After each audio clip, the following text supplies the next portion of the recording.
Depuis 2012, c'est un réflexe pour cette habitante de la résidence de la Citadelle.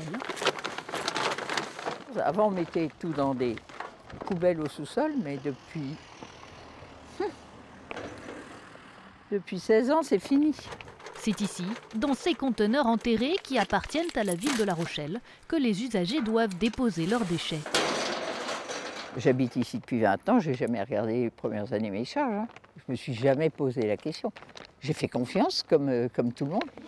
Car même si c'est elle qui s'acquitte de la tâche, son bailleur social facturait toujours à tous les résidents l'évacuation des ordures ménagères. C'est pas énorme. Enfin, multiplié par 140, c'est énorme. Alors avec une autre habitante, elle a décidé de saisir la justice. Déboutée dans un premier temps, la cour d'appel de Poitiers vient de leur donner raison en octobre dernier.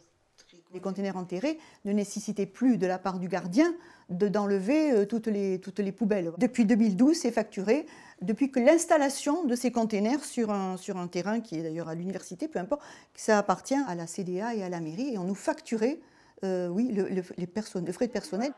La somme gagnée par les résidentes ne sera pas énorme. Vous avez écrit au service contentieux, enfin aux juristes. Mais pour leur avocate, le combat est nécessaire.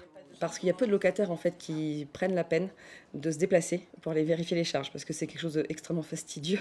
Et toutes les lignes, effectivement, quand on lit le décompte, on ne sait pas trop à quoi ça correspond. Puis c'est des petites sommes, donc les locataires prennent pas forcément le temps d'y aller. Mais quand on a la retraite, visiblement, on a un peu plus le temps, donc ça permet peut-être de mettre le nez dedans et puis d'aller jusqu'au bout. Peut-être bientôt la fin de 4 années de combat pour les retraités. Les résidentes espèrent recevoir leur dû et ne plus payer pour sortir seules leurs ordures.